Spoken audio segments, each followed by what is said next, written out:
tous, aujourd'hui nous allons essayer de continuer à comprendre plus exactement comment fonctionne notre organisme et ce que nous ressentons exactement lorsque nous sommes en période de jeûne, que ce soit un jeûne intermittent ou le jeûne effectué pendant le Ramadan par exemple.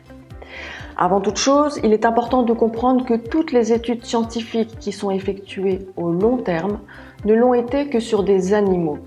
Les seules études effectuées sur l'homme, sur l'être humain, l'ont été sur le court terme. Nous n'avons donc aucune visibilité, au moment où je vous parle, sur l'impact des jeûnes intermittents sur l'organisme humain au long terme. Eh bien, commençons avec les maladies métaboliques.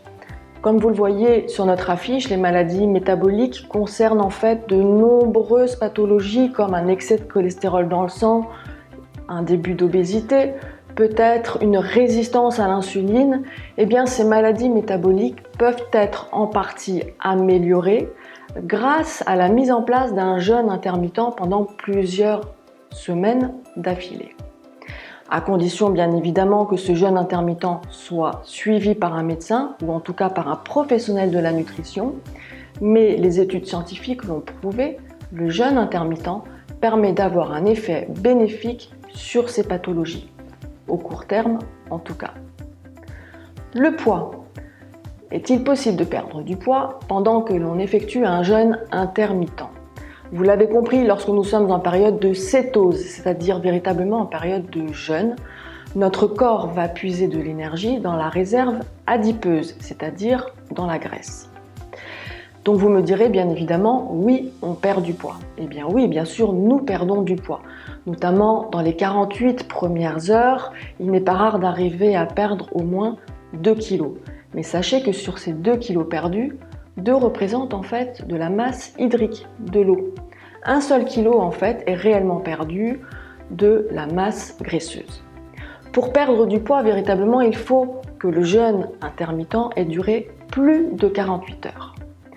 D'autre part, il est important de savoir que notre corps, qui est alors en mode survie, va tout faire pour économiser ses forces et faire en sorte de pouvoir tenir le plus longtemps possible sans alimentation.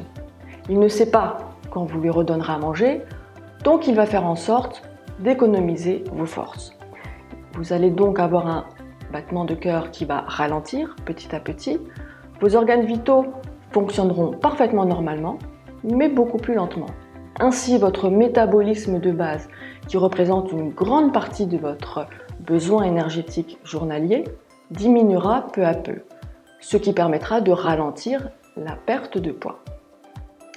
Autre élément qu'il est important d'étudier lorsque l'on parle du jeûne, vous le savez, c'est la détoxification, que l'on appelle communément la détox.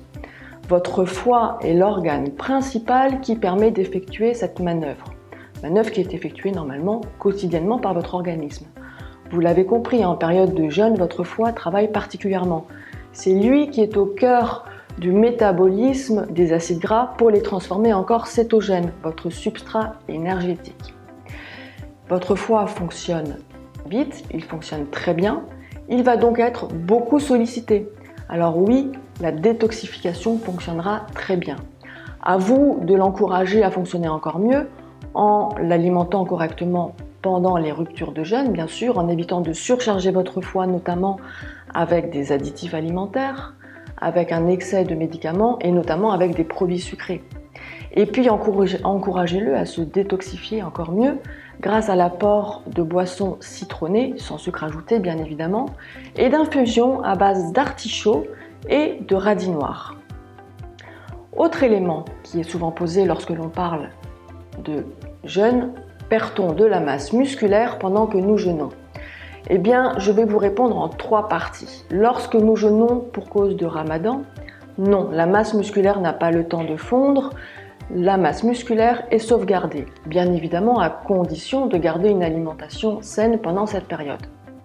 Lorsque nous jeûnons entre 48 heures et 5 jours d'affilée, notre corps va bénéficier de l'hormone de croissance qui va être produite en surcroît afin de venir protéger notre masse musculaire et nos os pour éviter de servir de substrat énergétique.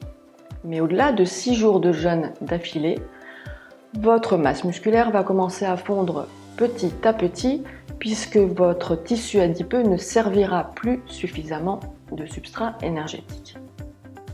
Enfin, vous me direz, et les diabétiques dans tout ça, peuvent-ils jeûner? Eh bien, à condition d'être suivis par un médecin, d'être bien conseillé, oui, bien sûr, aucun problème. En revanche, sachez que le diabétique, par nature, ne parvient pas à réguler sa glycémie tout seul. Il devra donc être accompagné médicalement et bien conseillé afin que lors des ruptures de jeûne, il ait les bons réflexes alimentaires. Je vous souhaite une excellente journée, prenez soin de vous.